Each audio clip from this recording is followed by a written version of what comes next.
Good afternoon or good evening, depending on where you might be. My name is Kevin Michael Grace, and this is the KMG show for Tuesday, April the 5th, 2022. So, I have been away for a while, and I'll tell you what happened.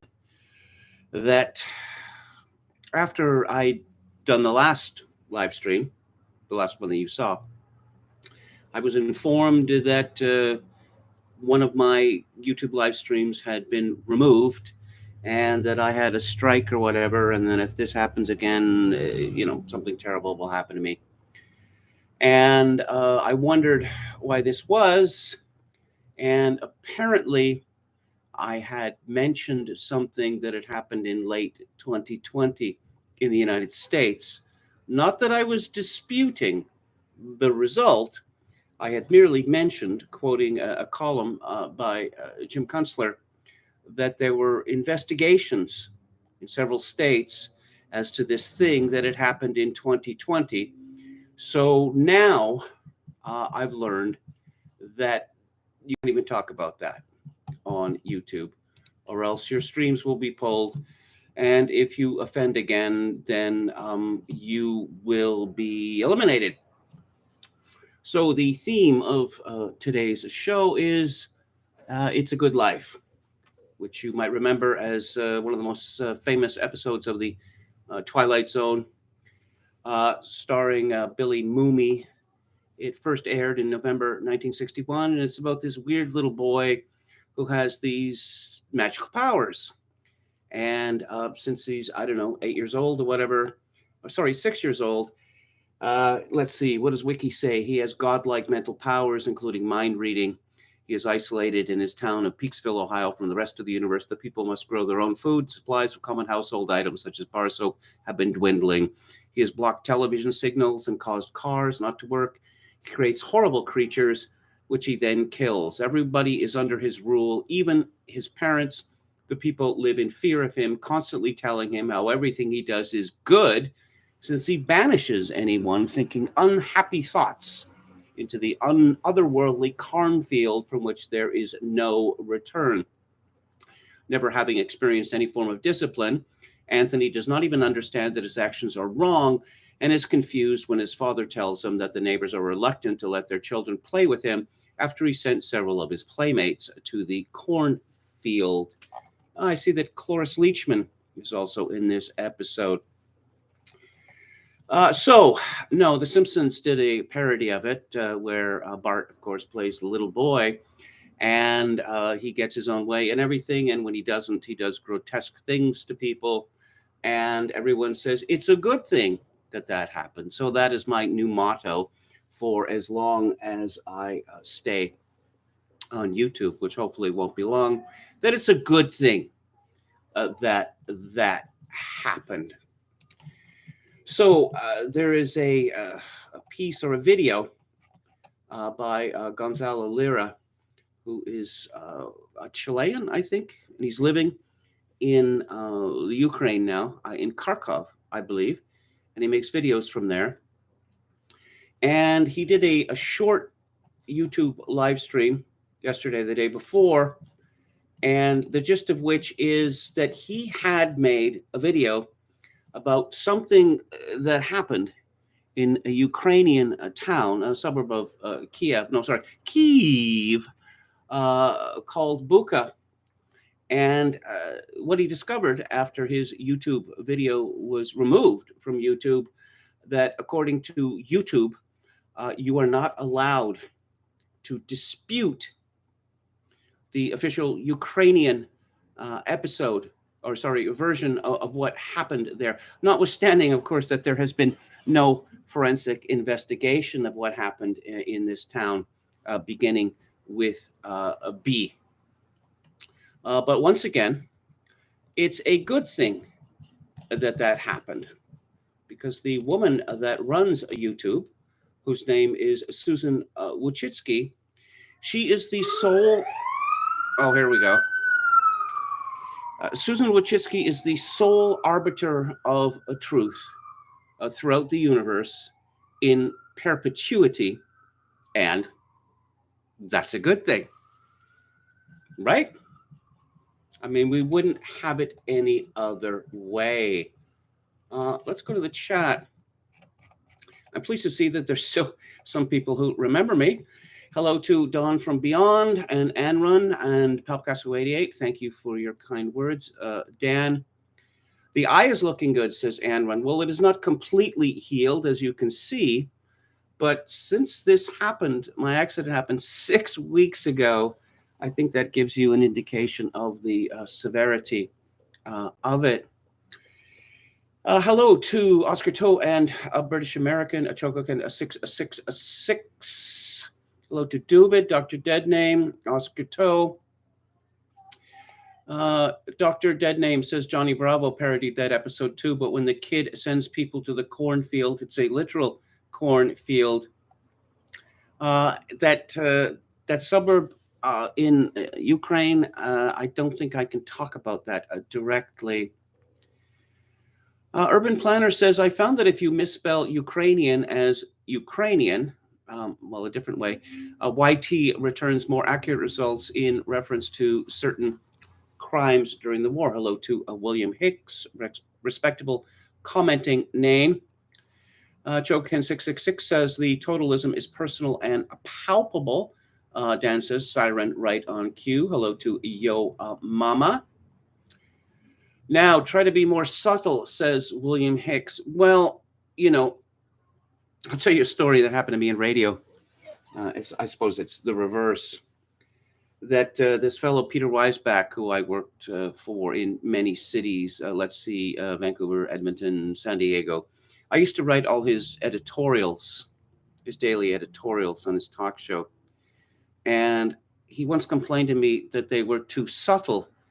Now, given that I understood that I was writing for a talk show audience, and I thought I knew the talk show audience quite well after my wealth of experience in that genre, I thought too subtle. I read these essays that I've penned, and it's like I'm whacking people about the head with a 2x4. But no, now I need to become even more subtle. I mean, we're almost in the samizdat time now, where everything is going to be drenched in irony so thick that you're just going to have to take what you read or hear and just reverse it. Because soon that will be the only way that anyone can speak. Jeffrey Pye, hello, I'm going to be talking about Elon Musk presently. Ed McNeck says, wow, that was a very long week. Yes, indeed it was. Hello to Justin Proto. And Kevin will be in this hotel in perpetuity, says Chogokin 666. Well, pray God not. So let's talk about Elon Musk. There was a piece that appeared 4 days ago on revolver.news called The Battle of the Century. Here's what happened if Elon Musk buys Twitter.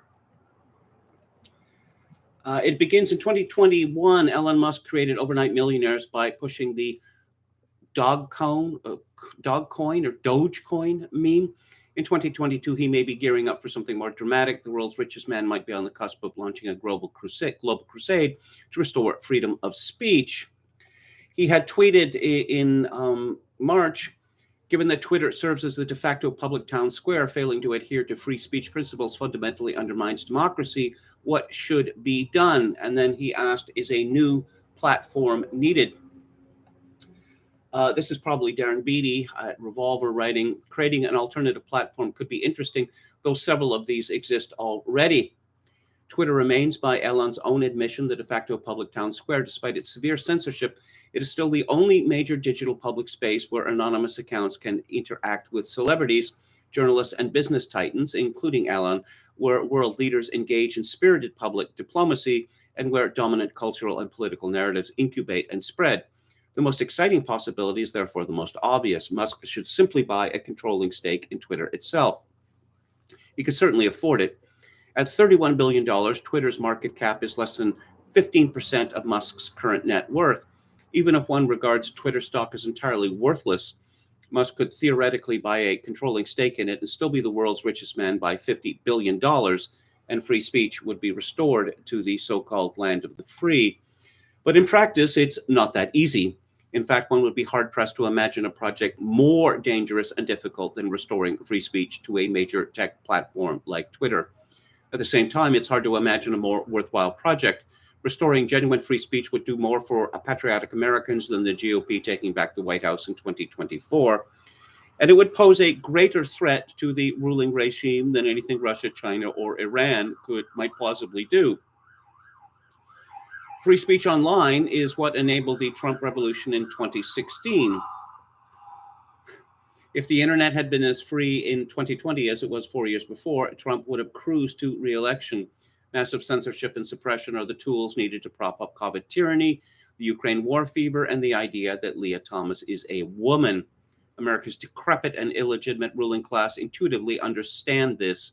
Absolute freedom of speech, or even the speech norms that prevailed a mere decade ago, would instantly cause the American regime as we know it to crumble. In short, transforming Twitter back into a real free speech platform would represent nothing less than a declaration of war against the globalist American empire. To fully understand why this is so, it is crucial to understand that Twitter is anything but a conventional private company. A company like the Home Depot might have a market cap 10 times as large as Twitter's, yet in terms of power and influence, who controls Twitter is profoundly more consequential. Home Depot would probably not remove its best-selling paint cans or cardboard boxes from the shelves. Twitter, on the other hand, deplatformed its most high-profile user, Donald J. Trump, while he was the sitting president of the United States. This is only the most dramatic example of censorious policy changes that restrict information flow and profit for Twitter. In 2020, Revolver explored the Tucker Carlson paradox. Tucker Carlson Tonight is the most popular program in cable news, yet no other networks try to imitate its content. The reason, we argued, is that ratings, and by extension profitability, are not even the real point of major news outlets. The Tucker Carlson paradox applies in its most extreme form to a platform like Twitter. Twitter's market capitalization of barely $30 billion is extremely modest by big tech standards. Even Snapchat is twice as valuable. And yet, as the global public square, Twitter is also the epicenter of narrative formation, a key promotional vehicle for journalists and celebrities, an increasingly critical stage for public diplomacy and hybrid warfare between state powers. Twitter gets to decide which so-called freedom fighters deserve to have their slogans go viral, and which so-called authoritarians and domestic terrorists need to be suppressed and censored. Twitter's relatively marginal market cap belies the existential threat it would pose to every dominant institution in the United States, including the national security apparatus, if it implemented a policy of real unfettered free speech. If Elon Musk bought Twitter and did nothing more than return it to the speech norms it had 10 years ago, that act alone would constitute a so-called national security threat. The threat posed to America's joke institutions and the clowns who run them would be, in fact, existential. This is not to dissuade Musk from purchasing Twitter, just the opposite, in fact. Revolver points this out to demonstrate how bold a move it would be, one of the very few which, if successful, would be a genuine game changer rather than a fake and performative gesture. But if Musk opts for the path of boldness and glory, he should be prepared for historic backlash from the regime. The entire system would mobilize against Twitter, reflecting the same cancelization strategies the regime systematically employs to control politicians, websites, major businesses, and even countries. Twitter would get the George Floyd treatment on steroids. The regime would employ the George Floyd tool, recently used to cancel Russia, but directed with laser-like focus on a single company and its lone, brilliant, iconoclast leader. Step 1. Blame the platform for its users. To give an example, if a Twitter user were involved in a shooting or some sort of terrorist plot, the American national security apparatus would immediately mobilize against it as a so-called hotbed of terrorist extremism. If the authorities couldn't detect a genuine terrorist plot, however loosely construed from one of Twitter's millions of users, recent history shows that the FBI has little compunction over manufacturing one. And there's a reference here to the infamous bogus plot to kidnap the governor of Michigan. In many ways, the playbook for this has already been written. When a gunman murdered 11 people at the Tree of Life Synagogue in Pittsburgh, The Anti-Defamation League quickly placed collective blame on Gab simply because the shooter used the website and directed hostile attention at the owner of Epic.com simply for agreeing to host Gab after its prior web host cut off service. News sites wrote crackpot articles about whether Gab was legally liable for the massacre. And of course, there is the famous case of Parler. As Twitter censorship ramped up during the 2020 so-called racial reckoning, Parler added millions of users. In the days after the November election, it was the most downloaded app in the United States. By January 2021, it was up to 15 million regular users. It was becoming a real viable alternative to Twitter. So the press and big tech retaliated. Articles equating Parler with hate speech proliferated. When the events of January 6th happened, the ground had already been prepared to nuke Parler, and the decisive attack was instantaneous. Protesters first breached the Capitol building around 2 p.m., and by 4:41, the New York Times had already blamed Parler for it. Within 3 days, the narrative had hardened. Parler was responsible for any criminal activity by its users and deserved collective punishment for it. According to the New York Times, on Friday, Apple gave Parler 24 hours to clean up its app or face removal from its app store. Parler appeared to take down some posts over that period, but on Saturday, Apple told the company its measures were inadequate. Beatty comments, the process doesn't need to be rapid. It can take effect slowly. For a more subtle model of how this demonization operates, a March 28th New York Times article targeting alternative video platform Rumble is illustrative of the initial stages of a cancellation effort. The article is classic Times passive aggression. It remains mostly descriptive, yet a clear structure is being built to justify a more far-reaching attack on Rumble's existence. This isn't some solo project by the Times either. When YouTube banned the Russia-affiliated news channel RT, Engadget found it worth an article just to write about the channel's rebirth on Rumble. Number 2, coordinated pressure campaign. Once Musk's new free speech Twitter is established as a bad actor, a vast constellation of activists and nonprofits will lurch into action to put more and more pressure on the company to change its ways. And number 3, exodus of the blue checks. Over time, more and more pressure will be brought to bear. It will become an activist behavior to performatively delete one's account, perhaps after writing a tweet threat denunciation. As such campaigns go, it will start with a few professional agitators, then ideologically aligned journalists and celebrities, then lawmakers, and finally major corporations and anybody just looking to avoid trouble. Eventually, maintaining a Twitter account will become like publicly supporting Donald Trump, defending J.K. Rowling, or donating to Kyle Rittenhouse. Legal, but not the sort of thing done by a person who cares about their career. For American nationalists, the first thought might be good riddance. Left-wing activists and journalists are unbearable. This is misguided, though. What made Twitter so valuable and useful at its peak was that it was really a pan-ideological public square. It was, and to a much lesser degree still is, the only place where real dissidents and even ordinary people can directly and critically engage with the blue check class. Twitter, in a nutshell, was the place where a top reporter at the Washington Post or the former head of the CIA could be humiliated by an anonymous person with a cartoon frog avatar. When the blue checks leave, the free speech platform might survive, but Twitter will have lost its special magic. With the exodus of blue checks also goes the exodus of advertisers. That's not necessarily because ordinary American consumers actually care. Advertising itself, on the other hand, may be the most willingly ideological field in corporate America. Step 4, deplatforming. Think Twitter is too big to ever take down? Think again. If America's ruling class, acting in concert, can silence a sitting United States president, they are capable of cutting off virtually anything. Twitter itself has shown how it can be done by simply banning links to web content it doesn't want shared. In 2020, Twitter blocked links to the New York Post's bombshell Hunter Biden story. The same year, Facebook blocked all links to uns.com. The same tools can absolutely be used against a new free speech Twitter. If Facebook blocked Twitter links and Google deranked its search results, the company would suffer huge hits to its traffic and bottom line.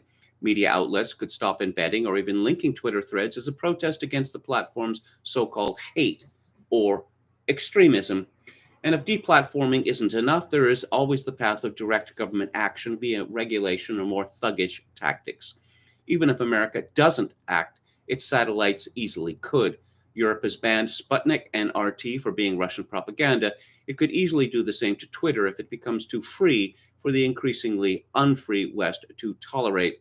The above scenarios barely constitute the tip of the iceberg when it comes to the dirty tricks the regime could employ to destroy a hypothetically free speech Twitter. None of the above is meant to dissuade Elon Musk or any other brave billionaire from purchasing Twitter and liberating America's digital public square. But it will not be easy. It will be a war. Let the battle begin. And that is at revolver.news. Now, of course, and you all know this already, we have some updates on this story that Elon Musk has already acted. Here is a story from Zero Hedge, and this is today by Portfolio Armor. By buying 73.5 million shares of Twitter, making him the company's largest shareholder, Tesla CEO Elon Musk may have stirred up a hornet's nest. That's the message former White House official Darren Beattie offered in a prescient post published last week, which I just quoted extensively from. But he did move. And let's say, at present witness underscore tweeted yesterday, some advice for Elon Musk. Move extremely fast. Don't give them time to plan and react. They're still shell-shocked and won't be thinking clearly. To put pressure on not only leadership, but lower-level employees as well. While companies are more autonomous than most might initially think, their employees are there because they already know what to do. Get as many of those who will be a problem to quit as possible. Restore Donald J. Trump immediately, or at least publicly vocalize your willingness to do so. This will help with the previous suggestion. Bring back Malone, McCullough, and some of the more well-known banned accounts. Yes, the editor of Jared Taylor, the editor of American Renaissance, who was kicked off Twitter, 4 or 5 years ago, for reasons which are an absolute mystery. Number 4, increase your stake every time the leadership publicly counter-signals you with only 9%. You will be a pariah to them, but if you show a willingness to increase it, you will be able to leverage it. 5, apply pressure to the NGOs involved in so-called fact-checking and hate speech classification. Keep in mind that this isn't just one company. What we perceive as Twitter is a vast network of NGOs, State Department operatives, and advertisers coordinating to drive the narrative. 6, signal intent to move away from the legal defense shield of AI/ML and towards a more human content mediation approach. Twitter and Facebook hide behind this defense to avoid legal accountability for obviously politically targeted aggression. 7, market this as a pivotal piece of greater cultural movement to restore America. There are people who can still be reached that desperately want something positive to latch onto after what they've been subjected to over the last few years. 8, put people you trust in there immediately to start to figure out how their internal processes work. They will try to adapt by shielding what they really do to outsiders, but this again highlights why it is so important to move quickly. 9, there's not even a chance they're going to treat you fairly. Don't expect it. Don't give them the benefit of the doubt. They fully understand the severity of the situation. 10, strike while they are emotional. Let the changes you cause become the story. They will literally write it for you, and the public will cheer for what you're doing. The liberal media is one of the most universally hated entities in the United States. 11, remove verified status for most journos, commentators, and media outlets. These individuals' companies do not deserve to have their signal amplified. The decision to grandfather in legacy media single-handedly preserved their control over the narrative. And here's a suggestion from Portfolio Armor. Twitter shares spiked more than 27% yesterday on news of Musk's 9.2% stake. And as I type this, they're up another 3% in pre-market trading.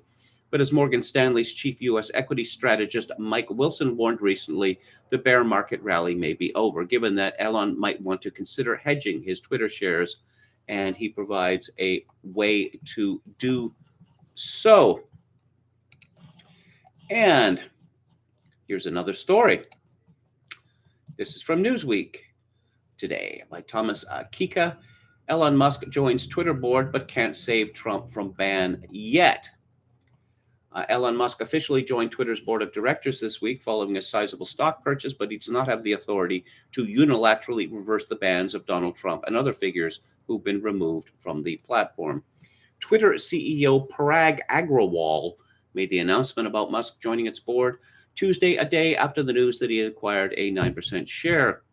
With 73 million shares valued at around $2.9 billion, Musk is now the single largest outside investor in Twitter, even if he does not have a controlling stake.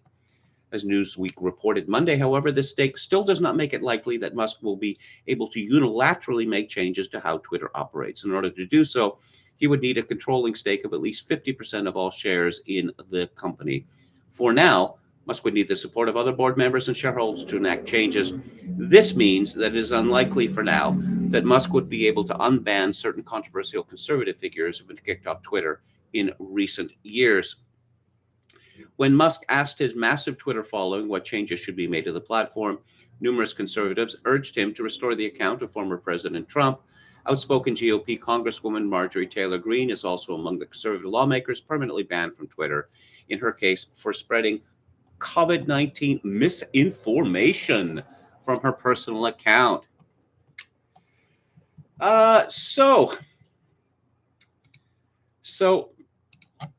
as one might expect, excuse me, the people who work at Twitter, or some of them, or the people who tend to have, let's say, trans flags in their Twitter bios are absolutely aghast. Andy No, who has a rainbow flag in his Twitter bio, reports Cassie Nick Rumba and Twitter handle Now I'm Cassie and name Creme de Cassie. Get it? Get it? It's a multilingual pun. Cassie Nick Rumba, is that some sort of hipster ironic dance craze? And that's my joke, not Andy Knows. Described as a data scientist at Twitter, is among the employees and contractors very upset that Elon Musk is now the largest stakeholder in Twitter.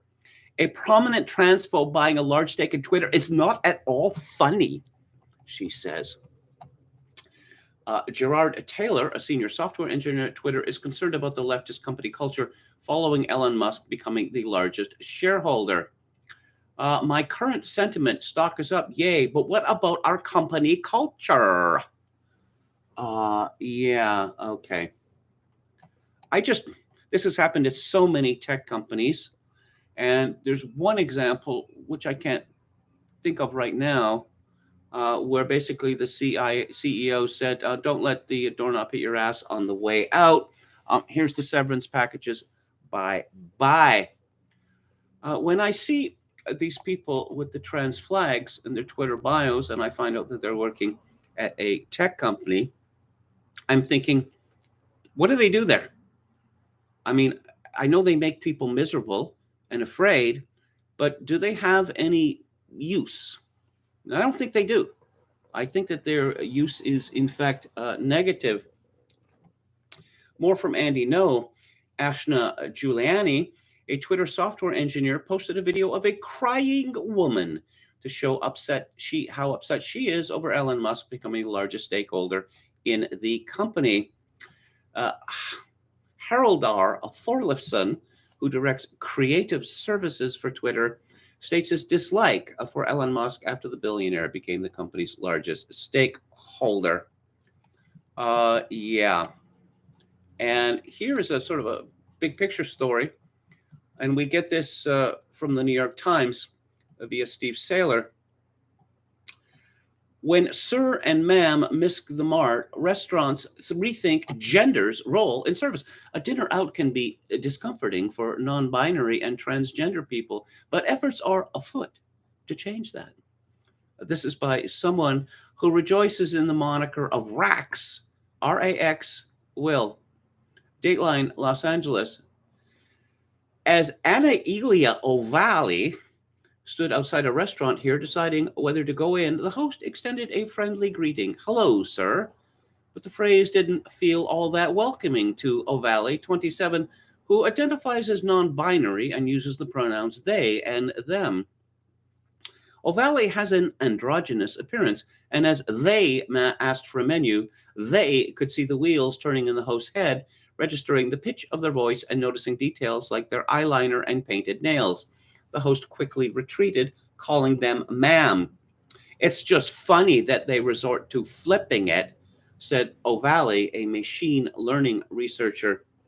Steve Saylor comments, there's nothing more heartwarming than seeing yet another disagreeable 145 IQ on the spectrum with complicated needs individual using the now dominant transgender ideology to bully waiters and waitresses and to feel self-righteous in stiffing them on the tip. Oh, wait, this person is a grad student focusing on ethical machine learning, so knock that IQ estimate down around 20 points. So here's an official description of Anna Elia O'Valley. And she is a computer science doctoral student at UCLA. They are currently obsessing over the intersections of representation, learning, and algorithmic fairness. Elia, oh, come on. Is it Anna Elia or Elia? Pick one, okay? Is conscious of context-sensitive impacts and implications upon deployment with particular interest in improving health equity and empowering historically marginalized populations. Able to see the big picture, they have hands-on experience as a data scientist leading teams to build end-to-end machine learning solutions for internal and external stakeholders. They lead the UCLA Graduate Women in Computer Science organization, passionate about supporting WIMEX engineers in their industrial and academic endeavors. Yeah. And the companies like Twitter and Facebook and the like are just chock full of these people. They are magnetically drawn to these places. I suppose part of the reason is because they just love science so much. And they love role-playing and cosplay and Star Trek and Star Wars and Harry Potter. They don't seem like adults. They seem like sick children, actually. They seem like sick children. But one of the commentators contributed this. Ginger Espice, because of course that's that person's real name, Ginger Espice, or perhaps it's pronounced Ginger Espice. I don't know. The owner of Gay For You, a vegan restaurant in West Oakland, California, offers free meals to transgender people of color. Given that we are told that it is impossible for anyone to state, you're transgender or you're not transgender or you're male or you're female. And as we know from the new justice of the Supreme Court of the United States, if you're not a biologist, you can't even venture an opinion on what a woman is. And did you notice? Oh, don't these people know that language changes? Yeah, I understand that language changes. I understand that the meaning of the word lunatic has changed significantly. Well, it's largely been banished to replaced by neurodivergent, which it's a good thing, right? So if you go to the Gay For You in West Oakland, California, and I don't know, you have dusky skin, say, and you say that you're a transsexual, how are they in a position to say that you are not? I really can't see them getting away with it. I think that they'd want to accommodate as many people as they can, right? Let's go back to the chat here. Wow, Kiev, David reminds me. Yes.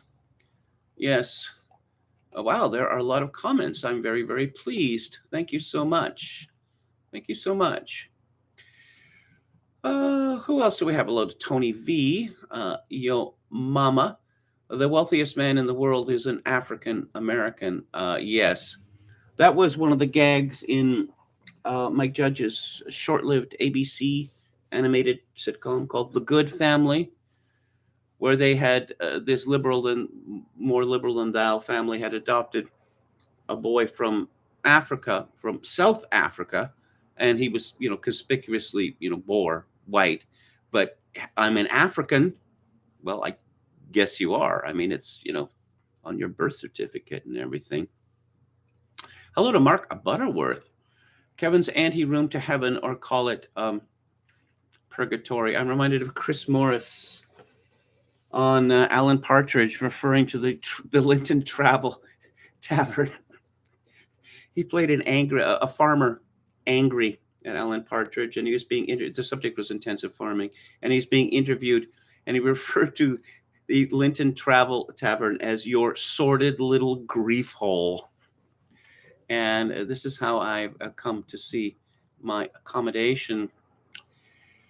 Hello to Tom Anderson. Thank you for your kind words. Trump should have just bought Twitter, says Oscar Toe. I don't think that Trump has that much money, frankly. Well, we know that he doesn't, actually.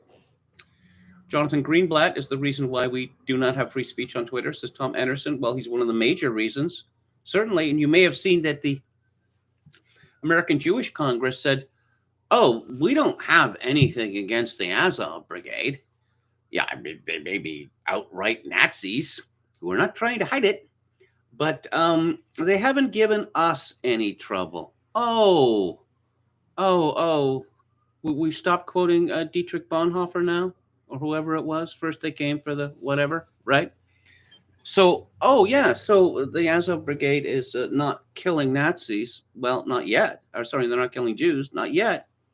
If things get worse in the Ukraine for Zelensky, and I'm not going to call him what we called him because I've been informed in the last couple of weeks when I was off air that it may be a criminal offense in many jurisdictions to employ the 26th letter of the Latin alphabet. So it's President Zelensky, as far as I am concerned. No, but if he was threatened by the Azov Brigade in the Donbass a year or two ago. I mean, physically threatened. And, if you get a physical threat from these people, you better take it seriously. I'm firmly convinced that if the Azov Brigade, if the Banderites believe Zelensky to be a sellout, well, then all bets are off, not just for him, but for the oligarchs who are overwhelmingly Jewish in the Ukraine. And strangely enough, have been the people putting up the money for the Azov Brigade. Wow, we're through the looking glass, people, right? Tom Anderson says, here's a question. What's more important, Twitter or Snapchat? I'm not quite certain what Snapchat is. Is that when you send messages and they disappear almost instantly? I don't know. Okay, Tom Anderson describes it as a massive psyop targeted at young people. Snapchat, that is. Jokin666, how did he get so wealthy, not making those stupid cars? Well, some people might call it mass formation psychosis. The market cap of Tesla is equal to all the other car makers in the world combined. The number of cars that he produces versus everyone else is roughly 1 to 100. So it's an efficient market thesis. Is that what they call it? The market is always right. I suppose it's always right until it's wrong. David Wright says, I wouldn't be too hasty in praising a guy that wants to put a chip in my head. Well, yes, exactly. The silicon chip inside her head gets switched to overload, says Ann Run. Who else do we have here? David Wright says, sorry, Oscar, I don't believe in science nor the future anymore, not technologically anyways, in improving our lives. there's too much downside. Well, I should mention a fellow who I've mentioned before. He lives in Israel, and he is closely associated with the World Economic Forum because, of course, he is, because the World Economic Forum is a locus of evil in the world. But let's see. Summit News had a video. Paul Joseph Watson did a video about him a few days ago. What's it? Yuval Noah, I believe his name is. Yes. Basically, he's gone public. Well, many times is talking about the vast majority of humanity as being useless eaters. But not to worry, we can hack their brains. And we can hack their brains so this vast army of Untermenschen are not dangerous to us, the Eloi. And he says this. But since they're, useless eaters and potentially, dangerous to the Eloi, what to do? Keep them docile with drugs and video games. About a decade ago, when I started describing the push for marijuana legalization as urban pacification, people snickered at me. Well, who's snickering now, eh? No, I've got to stop making these predictions. I'm sure many other people have had this problem. I'm going to step out on the ledge and say something outrageous. And then a couple of years later, what do you mean it's not outrageous anymore? What do you mean this is policy? What do you mean that if you actually speak out against this, they will try to cancel you? Yeah. Enron says the article, the Revolver article, is spot on. They would destroy Twitter. Hello to Jeff Godley, who says, I hope your ban from YT has led you to recant your wrong think, comrade. British American says there are black pillars out there saying that a stock purchase is just to kneecap Trump's alt platform. Hope not. I'm surprised that more people aren't claiming Elon Musk as a Canadian because he did spend quite a few of his formative years, from teenage on in Canada, in Saskatchewan, of all places. From South Africa to Saskatchewan to America. Yes, it's like Rochelle, strange erotic journey from Milan to Minsk. That's what's so funny about that joke, is that it goes in the other direction, or historically it did. It didn't go from, west to east. It went from east to west. That's why from Milan to Minsk is so funny. Oscar Toe says that Kato has been good on Ukraine. Anybody new here? Hello to Jason Quinn. Thank you for your kind words. Going to wait until tomorrow to listen to the full show? Well, whenever you like. Hello to Phlegmaticus. I believe Portfolio Armor is our old friend Dave Pinson. Yes, I believe it is as well. And I expected Kevin to be strapped down and wearing a muzzle. Oh, yes, like Hannibal Lecter style, says Don Willis. Yeah, so what is it you say you do here? Yeah, that would be my question of all of these blue hairs at Twitter, Facebook, etc. I know they spend a lot of time on their stacks or whatever, their internal communications, involved in these furious campaigns and wars at other people who are not sufficiently woke enough. I mean, show them the door. Show them the door. There would be no problem in hiring replacements, none whatsoever. William Hicks says, I thought perhaps an ankle bracelet might be part of the probationary deal. Okay. Who else do we have here? I missed most of the way. KMG says Kyiv. Yes. You can tell just how committed people in the media are, well, everywhere, to how they spell Zelensky's name. If they end it with two Y's, you know that they are completely in the tank. Let's see. David the Gnome says, I was under the impression that there were at least some useful autistic pornography damaged trans people who do coding at big tech companies. That could be true. They could be good coders, but it would seem to me that this is more than overbalanced by the damage that they do.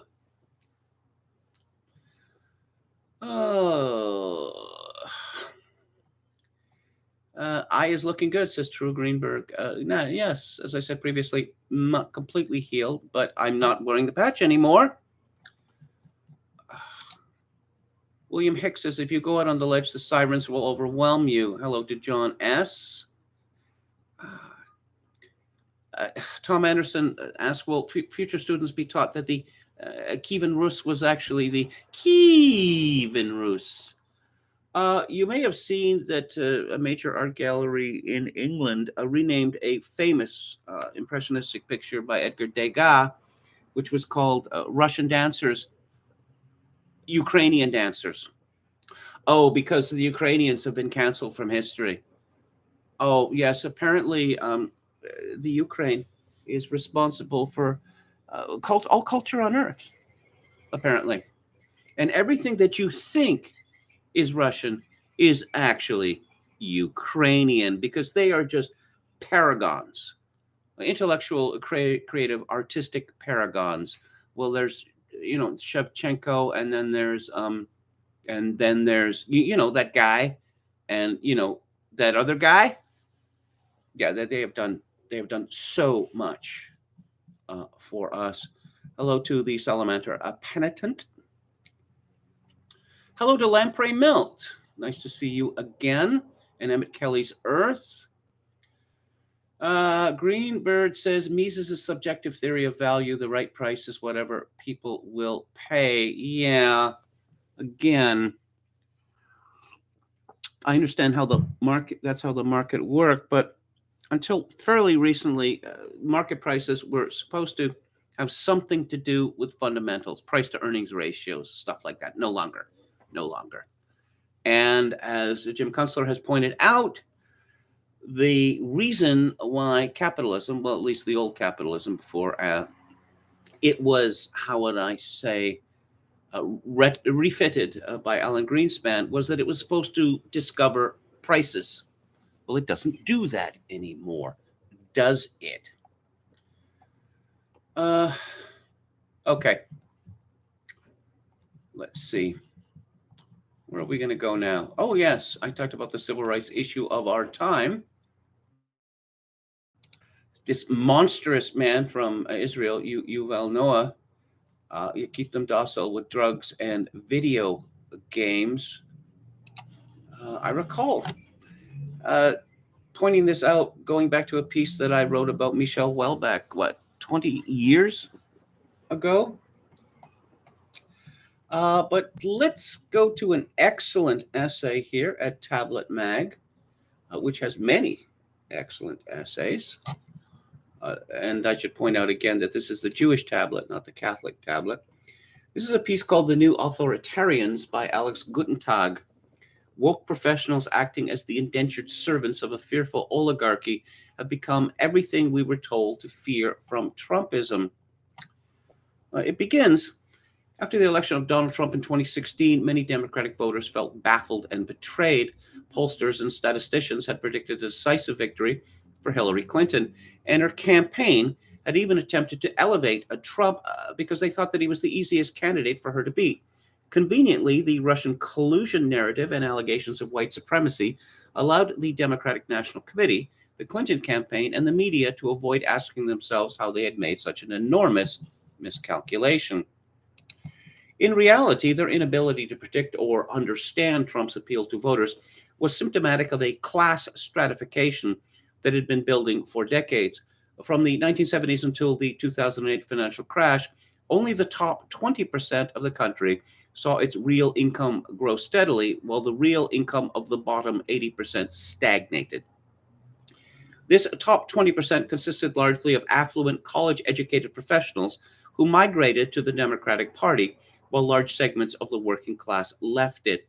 In 1960, Democratic President John F. Kennedy lost the votes of white college graduates, but he won the support of white voters without a college degree by a 2-to-1 margin. For Joe Biden, the results were the exact opposite. In 1992, almost 60% of Bill Clinton supporters were whites without a degree, but the same was true of only 27% of Biden voters. By 2018, the top 10 wealthiest congressional districts were all held by Democrats. The Democratic Party's elitism problem corresponds to a long-standing trend among liberal professionals. For decades, they have been waging a thinly veiled class war against their perceived inferiors, which Christopher Lasch described in his 1994 book, Revolt of the Elites and the Betrayal of Democracy. One of Lasch's central arguments was that managerial elites had abandoned public debate and their basic obligations to the majority. The economic divide between the Democrat-affiliated upper middle class and the rest of the country has produced a highly insular intelligentsia, increasingly disconnected from reality and aligned with corporate interests. While the GOP was once considered to be the party of big business, the country's top billionaire megadonors are split between Democrats and Republicans, and Democrats equal or outpace Republicans in donations from pharmaceutical companies, the tech sector, and Wall Street. The alliance between Democrat-led causes and corporate executives is sometimes portrayed as necessary for holding off an insurrectionist, anti-democratic threat from the right. However, it is this very alliance that has produced highly centralized government and corporate control while curbing free expression and open discourse. Hang on a second. Okay. After Trump's election, many commentators expressed anxiety that his followers would plunge the country into far-right authoritarianism. Instead, it's the class of college-educated Democrats that now openly argues for the value of blind submission to authority and the elimination of personal freedoms. The trend Lasch wrote about in the 1990s has metastasized. It no longer poses a mere threat to democracy. It has become a full-fledged attack on basic democratic principles.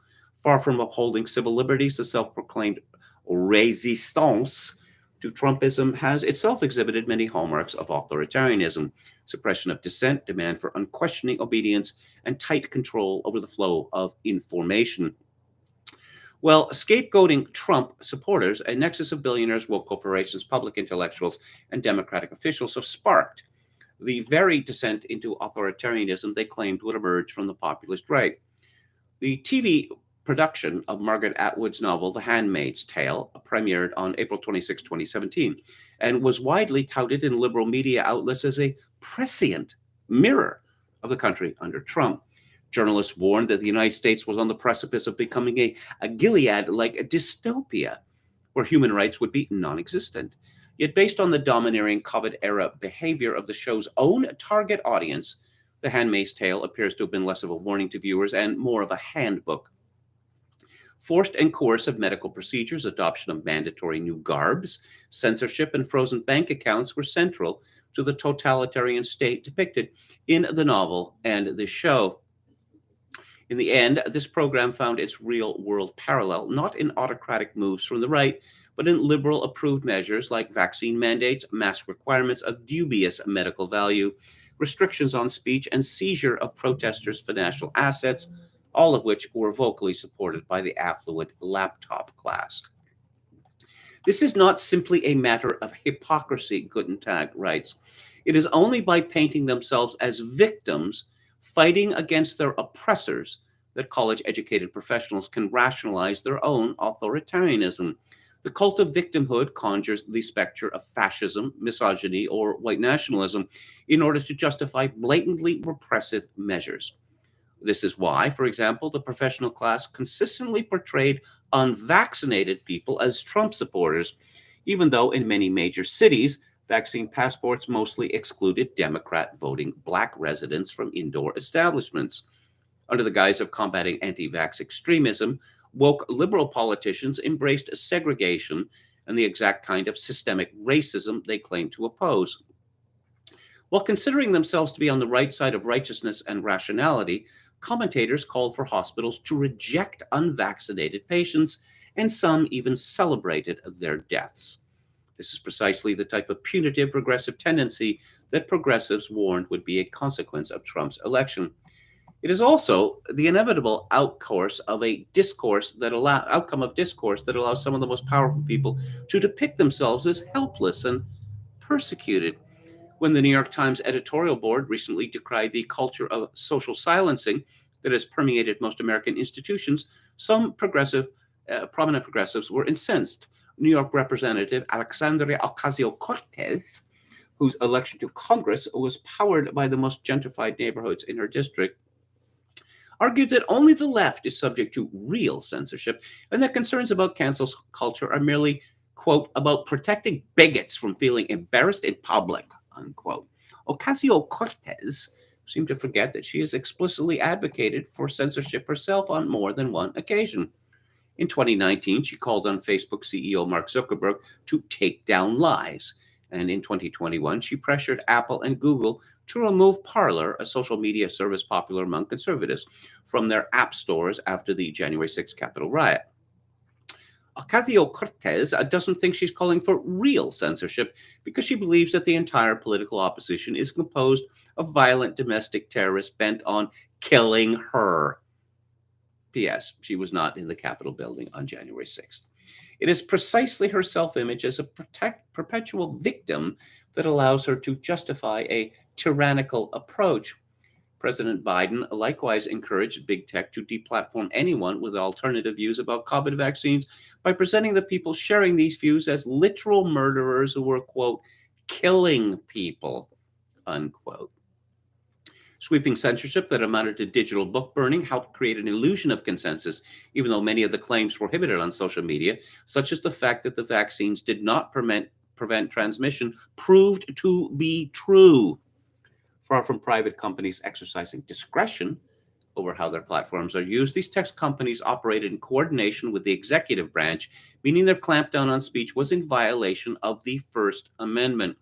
This is exactly the type of orchestrated silencing effort that we are told only happens under dictatorships. Moreover, it is not social media, but mainstream news outlets that have been the largest purveyors of so-called misinformation. One accusation often made against Trump supporters is that they blindly and unthinkingly believe false claims. But during the pandemic, this was consistently true of college-educated Democrats who still hold the most skewed and erroneous views about COVID in 2022.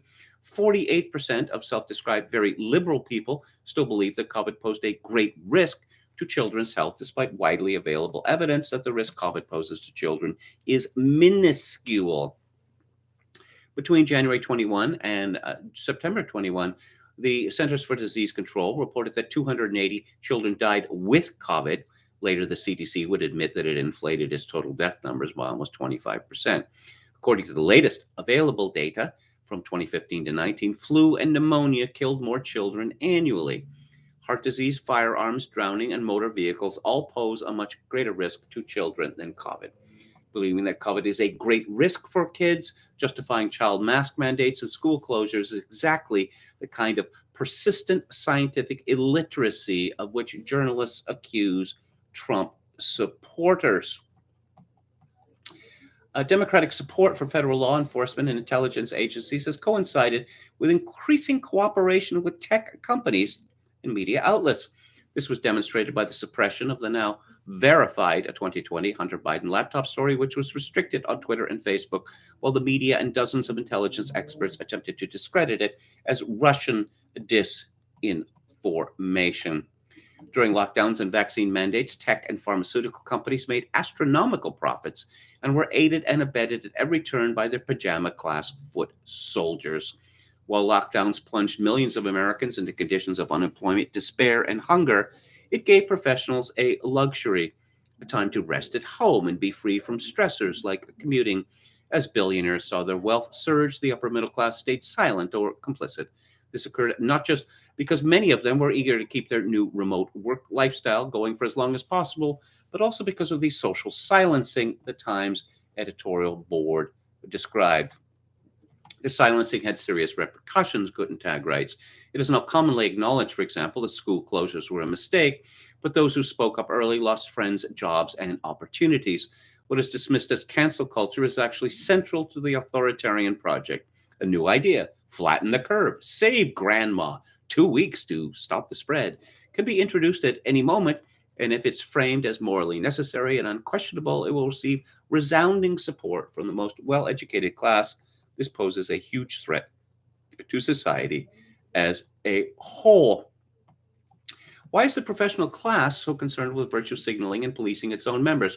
Since the 1980s, upward mobility has been declining, and college-educated millennials never economically recovered from the Great Recession. They struggled to pay off student debt, racked up high-interest loans, and experienced a lost decade in which few made economic progress. Home ownership has become nearly impossible, and many millennials' finances are deeply impacted by inflation. As a result of this increased economic pressure, the class war waged by college graduates has become two-pronged. Not only is a nexus of Democrat-affiliated academics, NGOs, and bureaucrats waging a campaign against the so-called unenlightened masses, but is also engaged in ever more competitive intra-elite battles. Yes, this has been described elsewhere as the problem of overproduction of elites. That is Peter Turchin, and that is very dangerous for society. It often leads to revolutions, in fact. And again, there's an excellent essay by Alex Guten Tag at the Tablet. Was it yesterday? There was a very long essay by Ezra Klein, who is now with the New York Times, and it was a sad paean to the death of liberalism. Liberalism's on its deathbed, I suppose. 3 days ago, the enemies of liberalism are showing us what it really means. Klein is he's a dreadful writer. I mean, this essay is all over the place. I mean, it's poorly written. It's interminable, but Klein, he doesn't seem to understand that, remember we were talking earlier about how language changes, words change. Well, liberalism used to mean pretty much exactly the opposite of what it means now. Pretty much exactly the opposite. Liberals were, do what you like, okay? As long as it doesn't break the law. And perhaps we should, be changing laws. We'll change all sorts of laws that things that were previously illegal should be legal. You have got your opinion. I've got mine. We'll have a conversation. Come, let us reason together, as Lyndon B. Johnson used to say, and we'll somehow arrive at the truth. That's not what liberalism has meant for decades. What liberalism has meant for decades is you will think as I do, or we will hurt you. Also, the Great Replacement, that's not happening, but it's a good thing that it is. Inflation, what are you talking about? The destruction of the middle class, that's not happening, but it's a good thing that it is. You losers should have picked richer parents. They're not even bothering to hide it anymore. So, Mark Zuckerberg, is he really human? Because he definitely, gives off the vibe of not being human. Here's an example. This is a story from futurism.com, and it is by Victor Tangerman, April the 1st. It sounds like Meta founder and CEO Mark Zuckerberg isn't exactly loved by the people working for him. During a recent interview with YouTuber Tim Ferriss, Zuckerberg revealed that he has a brand new nickname at the company. Some of the folks who I work with at the company, they say this lovingly, but I think that they sometimes refer to my attention as the Eye of Sauron. Those folks are, of course, referring to the Dark Lord's form in the Lord of the Rings books and movies. But rather than focusing too much on, the association with the book's literal embodiment of evil, Zuckerberg honed in on a conveniently different interpretation. He claims his new moniker refers to his, quote, unending amount of energy to go to work on something, unquote. That's not really what the Eye of Sauron means, but never mind. In a short, the Futurism writer says, Zuckerberg is the kind of boss who likes to provide over his underlings with the same kind of intensity that could cast an eternal shadow on Mordor if he so chooses. It is perhaps representative of a greater work culture coming out of Silicon Valley that has often prioritized productivity and long working hours over a healthy work-life balance. Wow.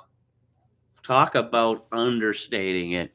When you have people in the tech industry, and not a few of them, who wear T-shirts and the like, boasting about how they work 80 or 90 hours a week, yeah, it looks like these places are not really looking for a healthy work-life balance.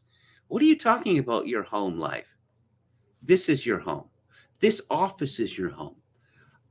We have foosball machines. We have hammocks. We have candy walls. We have chefs. So why would you ever need to leave? All this talk about you, wanting to have a separate life, it rather suggests you're not entirely committed to our mission. Yes, we'll have to talk about that during your next performance review. Oh, yes. A woman I'd never heard of called Abigail Disney has been over the news. Again, it seemed like an enormous amount happened in the 2 weeks that I was not on YouTube. Well, one of the things that happened is that I believe I mentioned this just before I was taken off the air, but apparently a lot of Disney employees are upset over the Don't Say Gay bill in Florida, which is now law and is not a Don't Say Gay bill. It merely prohibits homosexual and trans propaganda being delivered to K to grade 3 students in that state. As Tulsi Gabbard said, well, why not K to 12? It's none of the school's business, and everything they do in this regard is destructive. But Abigail Disney, who is Walt Disney's grandniece, I believe, these conservatives, with all their talk of grooming and the like, and just because Disney says, yeah, actually, we are going after your children with explicit messages in our shows about alphabet people, from the very youngest age. And that's a good thing, of course. But apparently, it turns out, and I spent like about a whole day over the weekend going through, progressive Twitter, and this Florida controversy has broken them. I mean, to the extent that they weren't broken before. They're absolutely hysterical because it turns out that the sexual mutilation of children is not as politically popular as they had believed it to be. Not that they care about, popularity, not that they care about the will of the people. They make the decisions. So various suggestions have made about Disney. One of the best ones being that it's copyright protection. It just keeps getting it pushed ahead and ahead and ahead, like to 100 years. And the so-called Sonny Bono bill dragged out their copyright protection to 2024. And the suggestion is cut it off right then. Because they are ruthless about going after people who violate their IP. Do you know that the song Happy Birthday is still copyrighted? And I believe it was first written in 1895 or something like that. It's still under copyright. That's why you don't hear the song Happy Birthday in very many movies or TV shows.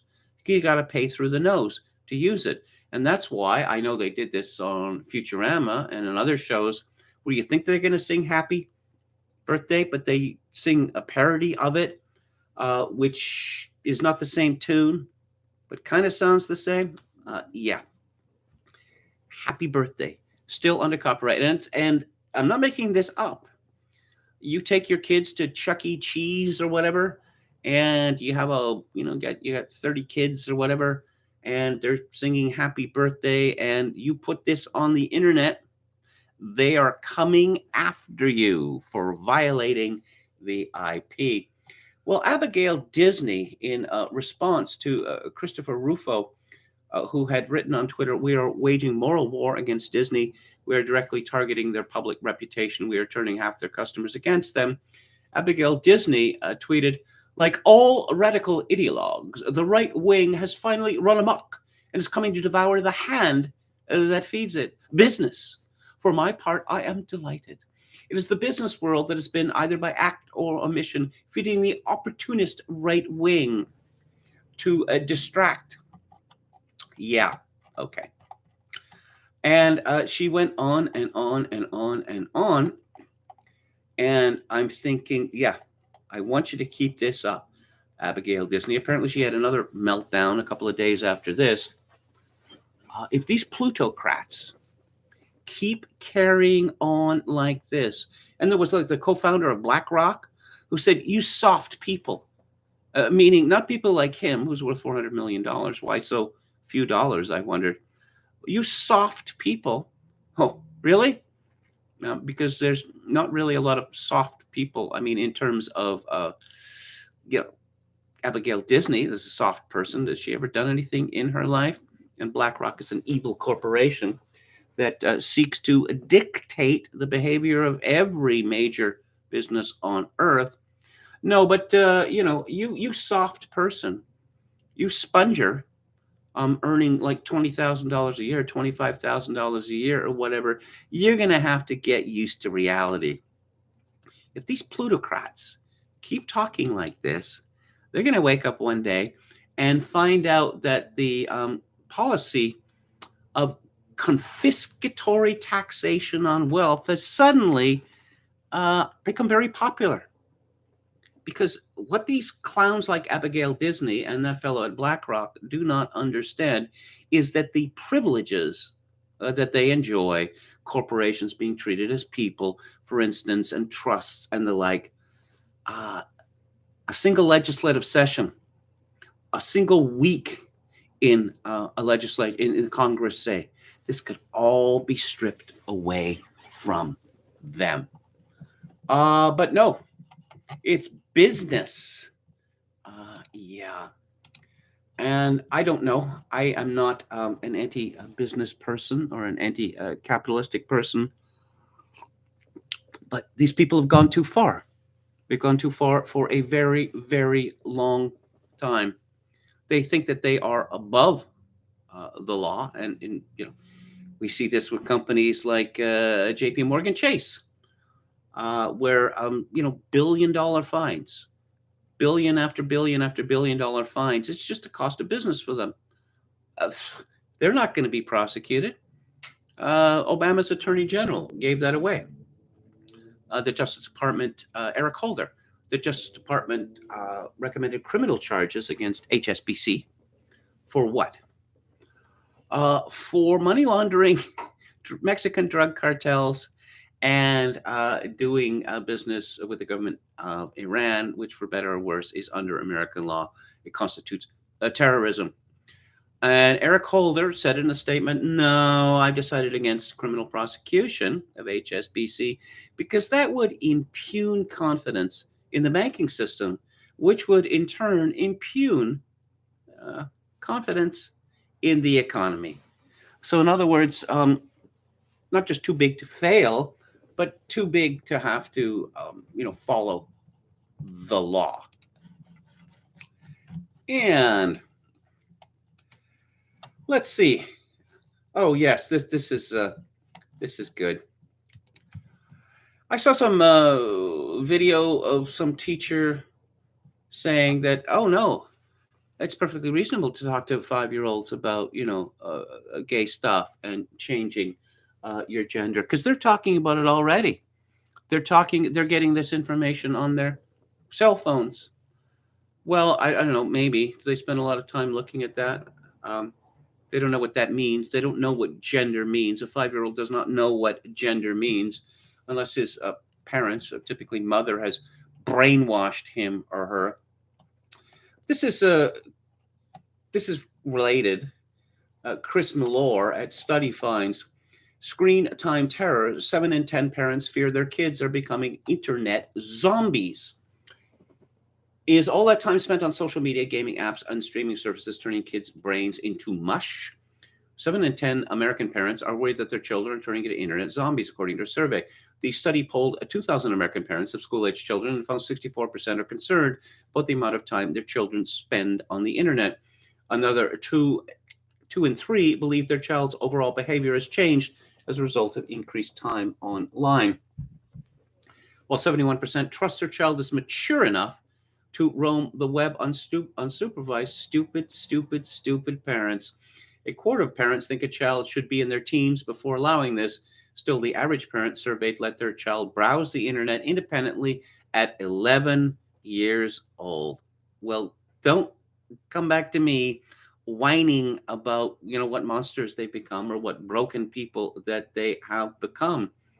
Why do children have cell phones in the first place? Oh, some emergency might come up. Well, as George Costanza once said in similar circumstances, there's something like 2 or 3 emergencies in the world at any one time. What kind of emergency is going to come up, say, when a child's at school? They used to call the principal's office, and then someone would be sent out, to pull the child from class, and then they'd get the message. It's perfectly possible for children to give their, for parents to give their children old clamshell cell phones. They're still around. So if there's an emergency and, a parent needs to get through to you, or a child needs to get through to parents or whoever, well, there it is. There's the phone, right? There is no need to give, 15-year-olds, 13-year-olds, 11-year-olds, 5-year-olds the means to surf the internet. And I don't know, maybe parents, maybe a large number of parents think, I don't know. Actually, this has been seriously argued. Well, actually, your children are going to discover pornography eventually, and sooner than you think. So it's best that we teach them how to put pornography in context. This is actually being taught in schools now, including in top private, and like $50,000 a year private schools. This is actually being taught. Yes, contextual pornography for children. Viktor Orban won a smashing, and his Fidesz party won a smashing victory in Sunday's election in Hungary, and we learned something about democracy from this. We learned? We learned that if a party wins an election and this party is not relentlessly forcing the celebration of sodomy and gender change on children as young as 5, then that country is not a democracy. This is seriously what we've been hearing from the laptop class about Hungary. They are in a frenzy about this. Now, on the one hand, we hear that the top-down, the distributed model of authoritarianism described by Eusebius, that these people are too powerful, short of some sort of economic disaster, which we may be getting any day now. There's nothing we can do about it.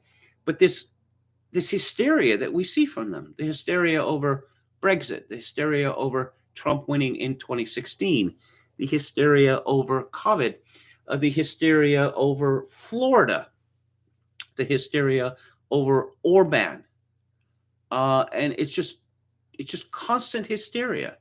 And I'm not persuaded that people who cannot maintain any kind of emotional control or balance I don't really think that they're the kind of people who are all powerful. I think they may, in fact, be much weaker than we imagine. I mean, it is so easy to get them to flip out. I just thought, I followed politics since I was a child. You win some, you lose some, right? And then in 2016, I learned no, we don't lose ever. And if it's said that we lost, well, that means that Putin stole the election. Oh, okay. So Hungary is a small, both in terms of land area and population country in Central Europe. And so they've decided to go a rather different route than most of Europe. So, at the end of the world? Apparently it is. Now, Hungary and Poland seem to be somewhat on the outs right now, but there is a piece in compactmag.com by Thomas Fazi called Why Brussels Hates Orban.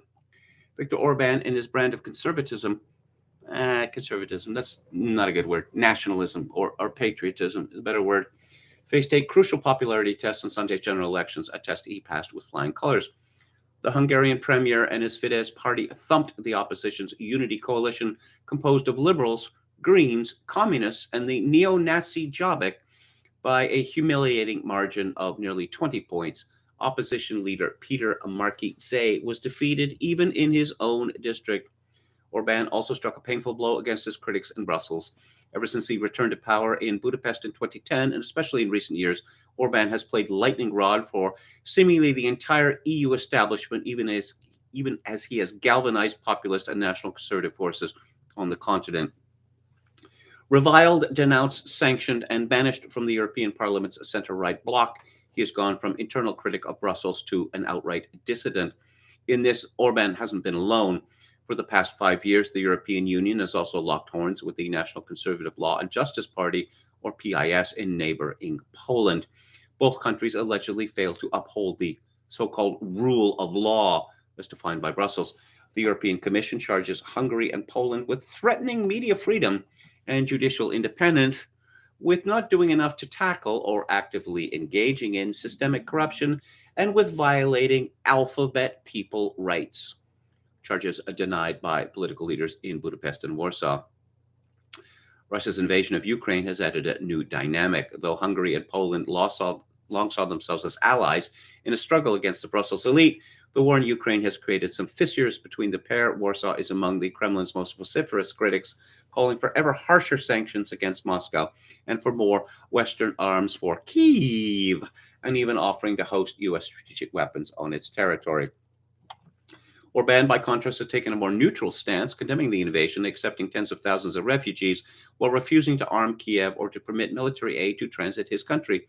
Budapest has also vowed to maintain close economic ties with Moscow, including continuing to import Russian energy on favorable terms. This posture hasn't made Orban any new friends in Brussels, but he knows that the conflict also gives him leverage. Right now, no one wants to ruffle the feathers of a crucial NATO ally.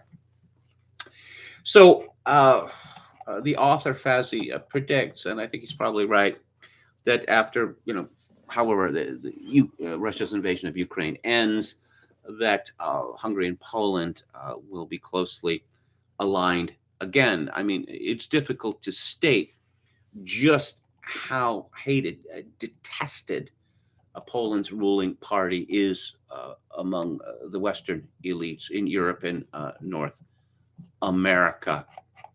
That apparently they're just not supportive of alphabet people enough. What kind of monsters don't want pro-sodomy propaganda directed at 5-year-olds? What kind of monsters are against this? I'm going to talk about something a little less serious, something trivial, perhaps something stupid even. But here we go. The world's getting so much more serious, right? Oh, all of this serious stuff going on in the world. I forget who it was who said, and I feel badly about this because it's someone I read all the time, that whenever you hear the phrase, the adults are in charge, then you know the disaster is going to follow. Our elites all across the spectrum, they are not serious people. They aren't. And all of this talk about World War III, oh, there's been some unpleasant pictures from that place beginning with B in the Ukraine. So let's have World War III. And the clown who runs that country is using the word genocide. Okay. The killing civilians is bad. Nobody really doubts, disputes that. Showing the pictures of a few dead bodies or even a few hundred dead bodies is not genocide, not by anyone's definition. But President Zelensky, he's reminding us that the meaning of words change. But anyway, I digress. This is trending on Twitter. And this is from BuzzFeed, the authoritative BuzzFeed. Camila Cabello shared a message about body image after paparazzi beach photos. Quote, "I've never had a worse time at the beach.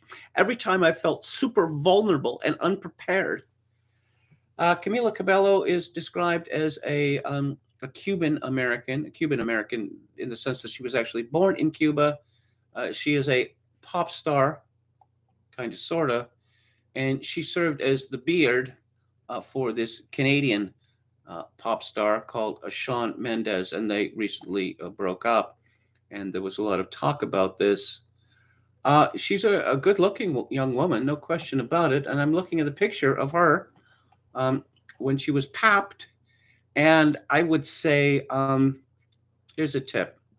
Next time you go on the beach, try to find a bikini that fits you, okay? That would be, or, if you're worried about people commenting about your body, perhaps don't display so much of it. I mean, that's always a possibility, right? But according to Larry Fitzmaurice at BuzzFeed, obviously a day at the beach isn't too fun with photographers documenting your every move. How is it their heads don't explode when they write this, when they publish this? Oh, they hate the paparazzi. Oh, lower level pop celebs like this woman hate the paparazzi? No, they love the paparazzi because it is their goal and the goal of their managers, agents, PR people, for them to be in the media every single day of the year. So no, they don't hate it. But in any event, Camila Cabello shared some thoughts on how the experience made her feel in a lengthy statement on Twitter. Camila wrote that she'd been papped at that Miami Beach area before. I've worn bikinis that were too small and paid no mind to how I looked, then saw pictures online and comments and been so upset. Then don't look at the pictures. She continued, I reminded myself when it impacted my self-esteem that I was thinking the culture's thoughts and not my own. Ooh, I could make a joke there, but I'm not going to. A culture who has gotten so used to an image of what a healthy women's body looks like is completely not real for a lot of women. Why don't you just embrace it then? Billie Eilish seems to have, and she's doing all right. Camila also said that she anticipated that paparazzi might be at the beach this time around. Oh, you're actually saying that you didn't call them to let them know? Do you know a lot of these people in her position actually pay the paparazzi to take pics of them? And she felt the need to prepare herself for that possibility. Today, I got a new bikini, a whole effing cute outfit, put lip gloss on. Wow, you really went all out. And didn't eat anything too heavy before going in the ocean because I knew it was basically going to be a whole photo shoot. There are actually private places, beaches where rich people can go. And I'm sure Camila Cabello knows that. She added, I held my core so tight my abs hurt and didn't breathe and barely smiled. I was so self-conscious of where the paps were the whole time. I couldn't let go and relax and do what we're meant to do when we go out into nature.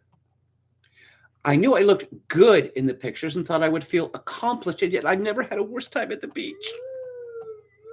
Camila said she wanted to share her experience because we see pictures of women and praise them for looking good, for looking fit or healthy. But what is health? If you're so fixated on what your body looks like that your mental health suffers and you can't enjoy your life.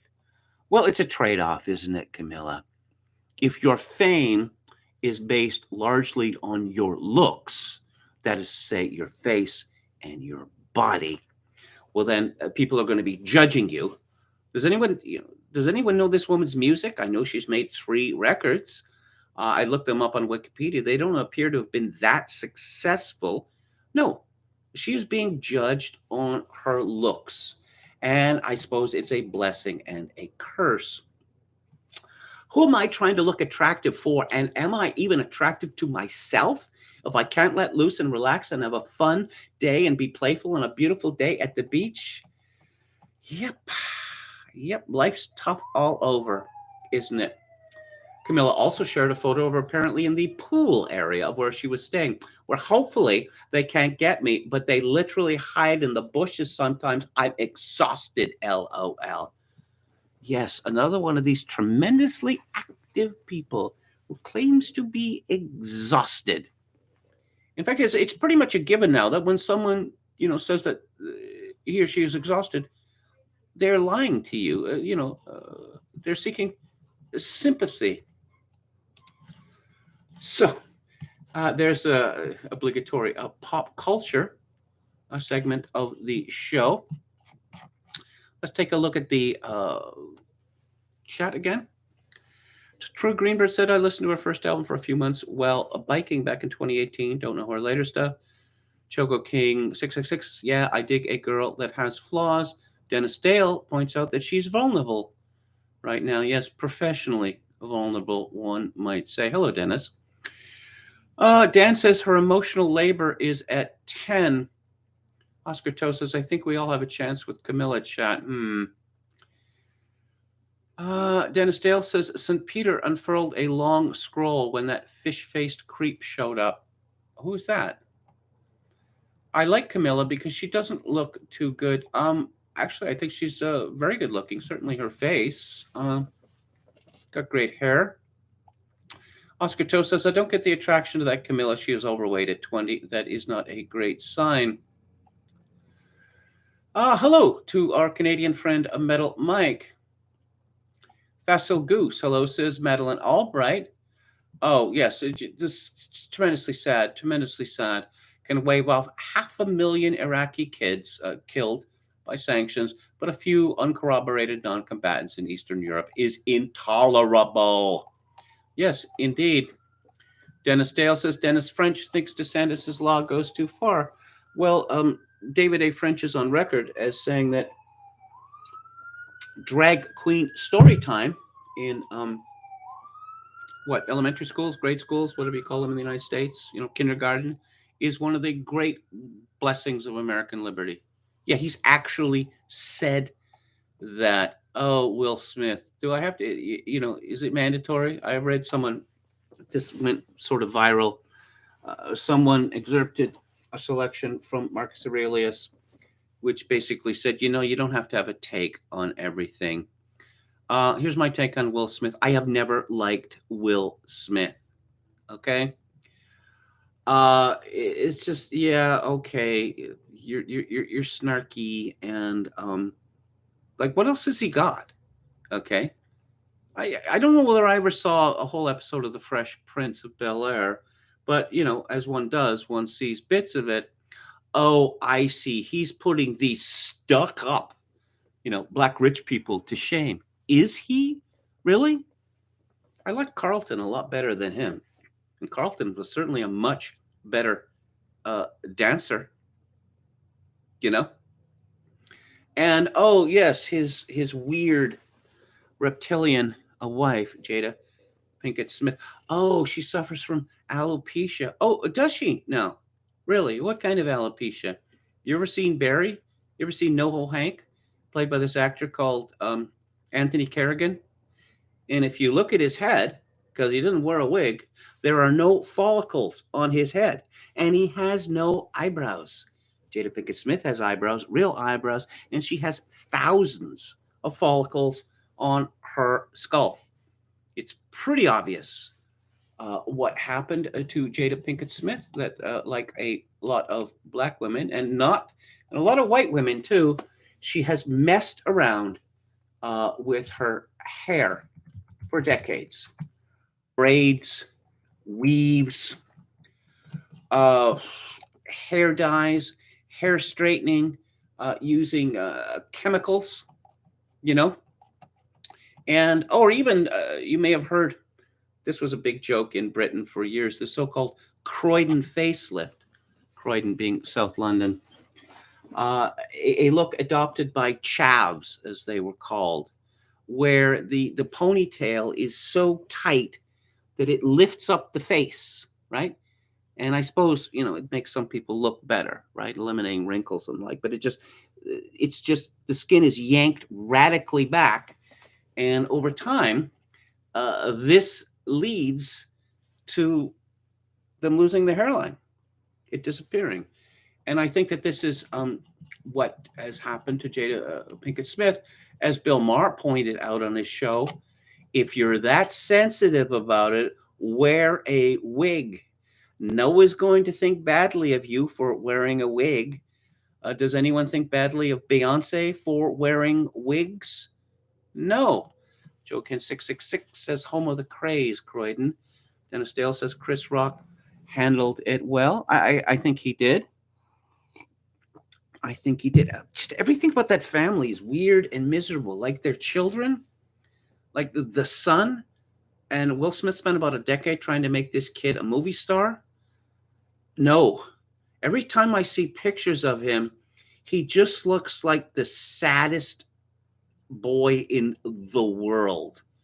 He looks like he gave this infamous interview a few years ago, blasting school. Only idiots go to school. And of course, it's been rumored for many, many years that the Pinketts are members of Scientology. They sort of dance around the question. And Scientologists famously believe that you don't tell children what to do. You just let them do whatever the hell they want to, because obviously that's going to turn out well. Right? That's going to turn out well. Oh, yes. And the daughter, who had a hit single, a decade ago, about her flipping her hair, again, not good in terms of future hair loss, that she's photographed in bed at the age of 13 with a man who was, 30 years old. That's not right. That's just not right. Go Carlton, says Yo Mama. Chogokin 666 says Carlton is a cool guy. Portuguese, a surname.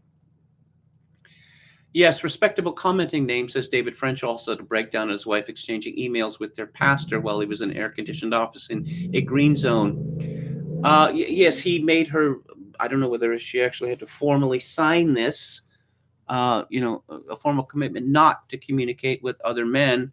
Of course, pastor is troublesome because it turned out, and she's written about this, God knows why a woman would, that at a very early age, 13 or 14, she was involved in a rather lengthy sexual relationship with her pastor. Again, I don't know why a woman would reveal this to the world, particularly when she's in the evangelical Christian writing game.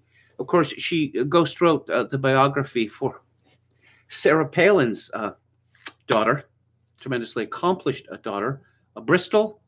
I think it was that one.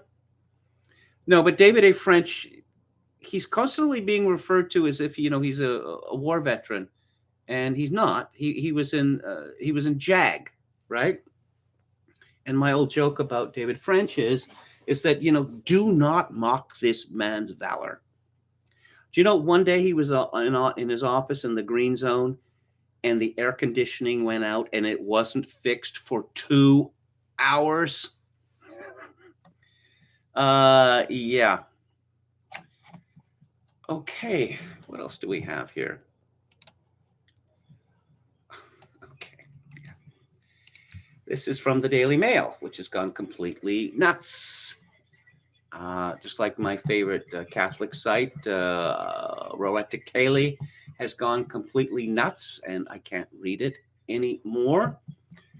The pictures that shamed the UN into silence. Vladimir Zelensky slams world leaders for failing to protect Ukraine as he shares gruesome footage of dead civilians and warns women were raped in front of their families in the worst war crimes since World War II. Again, Serbia, the breakup of Yugoslavia, apparently that never happened. Do you remember in the 1990s, those of you who are old enough to will, that, oh my God, the Yugoslavia, the former Yugoslavia, the things that are happening there? Who talks about the former Yugoslavia now? Nobody. Because they're like fruit flies, as Tom Wolfe famously once described the media. They just swarm around something, and then there's a signal, and they leave and they move off somewhere else.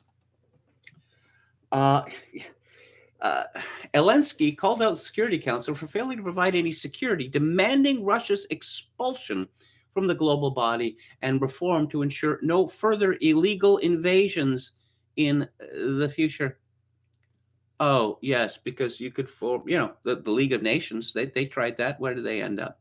And the United Nations, I don't know, they couldn't stop the Korean invasion in 1950. I suppose you can act after invasions. Perhaps we can go back to the follies of post-World War I. We're just going to ban war. The Kellogg-Briand Pact. Yep, we passed a law, so war is illegal now. And as you know, if something is illegal, no one will do it. And again, this clown, Russia had committed genocide. That's a direct quote. Committed genocide. I don't see that the Daily Mail here is pointing out that by no reasonable or official definition of genocide, that what Russia is alleged to have done in the Ukraine doesn't even come close. Doesn't even come close. And Peter Hitchens, who has been sensible on the invasion. He, of course, writes for the Mail on Sunday. He has not lost his head. He tweeted 2 days ago, "This is a completely gripping thread. Please read. How long can this disconnect between what those in the know believe and what the public at large is told continue?" Quite. And this is by Arnaud Bertrand, who is entrepreneur, previously House Trip, sold to TripAdvisor. Fascinating interview by Greg Tabibian of Alain Julet, formerly head of France's intelligence service DGSE under Chirac, which he translates. He says, "Everyone saw the Ukraine war coming, but only those who know nothing about this matter can say it was a surprise. To him, the main reason is because the West refused since 2014 to tell the Ukrainians to respect the Minsk agreements." And here's a test for you.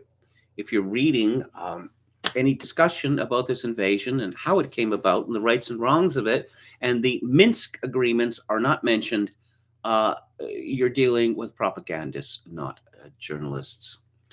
He says the French, the Germans, the Russians, and the Ukrainians signed the Minsk agreements in 2014, but the Ukrainians didn't respect the agreement during the entire period since, and the Russians were telling us all the time to get them to respect the agreement, but we didn't. He says it's unacceptable to invade a country, but he also says that we are co-responsible for it. The host notes that former foreign ministers of France, like de Villepin or Védrine, are accusing the Americans of being responsible. He replies, "Yes, that's what I'm saying." On the promise made to Russia in the early 1990s not to expand NATO, he says that former French Foreign Minister Roland Dumas, who was in the negotiations, is adamant that everyone at the time, including James Baker and Helmut Kohl, agreed that NATO would not expand east of reunified Germany. He said the Americans weren't true to their word and pushed for the eastern expansion of NATO in total contradiction to what was said to Russia. He says that the long-term origin of the divide in Ukraine dates back from the opposition between the Austro-Hungarian Empire and the Russian Tsarist Empire. He adds that since then, there's been a divide in Ukraine between these two sides. Yeah, well, to a very large degree, it's a religious divide as well. I mean, it used to be that Western Ukraine was to a very large extent, well, it was Polish before that part of Poland was taken by Stalin.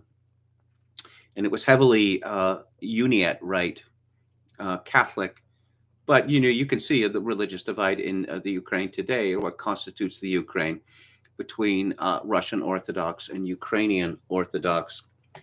The host asked him if the Maidan Revolution in 2014 was organized by the Americans. He replies, one thing that particularly caught my attention is Victoria Nuland, who is currently the U.S. Undersecretary of State for Political Affairs, saying that it cost the U.S. $5 billion to get into Ukraine and that they weren't going to leave now after that. What does that mean, Madame Nuland? She is, by the way, the same one who, when told that the Europeans weren't happy, said F the EU, so it's pretty clear. He adds that what happened before the Maidan Revolution was Ukraine forbidding the Russian language. You have 40% of the population that speaks Russian, so you forbid a language that a large percentage of the population uses under the pretext that you don't like the Russians. He stated that it's not serious, it's not possible. That was already a very bad start. What happened after that is they took the Azov battalion and the others and told them to go to Donbass to hit pro-Russian Ukrainians on the head. What they also did was cut the water supply in Crimea. That was before Putin took it back. So there was a terrible anti-Russophone, anti-Russian population policy in Ukraine. That's what people don't realize in the West. It's no wonder the Russian side reacted. Putin, seeing that, he isn't stupid. He sees people who are on his side getting oppressed. He's not going to go against them. The host asked him why the Americans train and maintain close relations with extreme right groups like the Azov. He replies that those militia, given their ideology, could be very confident that they were going to fight against the people in Donbass. They were the perfect representation of the western side of Ukraine, and of course, they hated the Russians. I'll just break in here to say that they have made it clear many, many times since this invasion began that they regard the Russians as literally subhuman. And in that, they are the intellectual, if you will, heirs of Stepan Bandera, who is a revered hero in the Ukraine and a mass murderer. You want to talk about war crimes? Stepan Bandera ended up World War II under American protection. For some reason, it was assassinated by the communists in Munich in, I believe, 1959. Bandera loved to kill Russians, but he, maybe even more, he loved to kill Jews and Poles. And he killed about 100,000 Poles in a very short period of time in the 1940s. Back to the interview. To him, it's wrong to think there were no Nazis in Ukraine. When Hitler invaded Ukraine, Stepan Bandera, who was a Ukrainian nationalist, saw it as an opportunity to be freed from the Russians by siding with the Nazis. He adds that the Das Reich Nazi division that committed the Oradour-sur-Glane massacre, a famous massacre in France committed by the Nazis during World War II, they were all Ukrainians. 95% of them were Ukrainians. He continues, when they say today there are no Nazis in Ukraine, I say, who are you kidding? He adds, it's obvious in Ukraine there is a divide between those with pro-Nazi tendencies, not all of them, of course. There are also decent people who are neither Nazis nor Russians, but simply Ukrainians. But you do have strong tendencies on both sides as well. He adds that, unfortunately, these are things we can't say on mainstream media, because if you say something like this on official TV, they cut you and never invite you again. On the interdiction of Russian media like RT in France, he says, I thought we were not at war. If we're at war, it's normal to forbid the enemy's media on our territory. But if we're not at war, what allows us to ban some media just because we disagree with their views? That is called a thought crime. That's very serious. In the country of liberty, it raises a certain number of issues. I'm not defending RT at all. That's not the issue. It's a question of principle. That's the gist of it, Arnaud Bertrand writes on Twitter. Alain Juillet is an old-time Gaullist, which in foreign policy means he is very attached to an unaligned and independent France, i.e. not blindly following the Americans on their crusades like France has done with our latest presidents since Sarkozy. His uncle Pierre Juillet was Jacques Chirac's mentor, the last French president faithful to Gaullist principles in foreign policy, famously refusing the Iraq War. And his grandfather was de Gaulle's classmate, so you can hardly find anyone more Gaullist than him. So once again, you can find this on Peter Hitchens' Twitter feed, and that's at Clark Micah, ClarkeMicah. And you could just, search under that and say gripping thread, and you will find it. Okay. Oh, yeah. Someone made a joke a couple of weeks ago, and again, it's one of those jokes that maybe you don't want to make, that at the time, it was thought that Joe Biden's sanctions, or the newest sanctions, had destroyed the Russian economy. And some wag said, well, that's pretty good, destroying two economies, in 2 years, referring to the American economy. This is from Ben Wink at Insider. Americans should budget an extra $5,200 a year to cover rising prices, Bloomberg economists estimate. Oh, and where are they going to get this extra $5,200 a year? Where are they going to get this? That boils down to an extra $433 per month on the same goods and services as last year. Of course, Germany is in worse shape than America. Oh, we're not going to buy their filthy gas. And we're certainly not going to pay for it in rubles. Well, Putin has said that you have to. And he's made it clear, if you're not going to follow his rules, you're not going to get the energy. And since the Germans, incredibly, shut down perfectly safe nuclear plants, because, I don't know, the Germans get these enthusiasms, from time to time. They're not healthy. Germany is facing a disaster. The leading supermarket chain in Germany announced a few days ago that they can expect prices to rise between 20 to 50% this year. And that's just, we don't know the full extent of, say, where do fertilizers come from?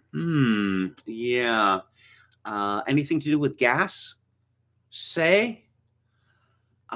We really don't know the extent of the disaster that is unfolding in Europe, especially in Germany. We have countries like Lithuania saying, "Oh no, we're totally shut off Russian gas." Well, where are you going to make it up from? And now the suggestion is made, oh, well, it can come from Canada.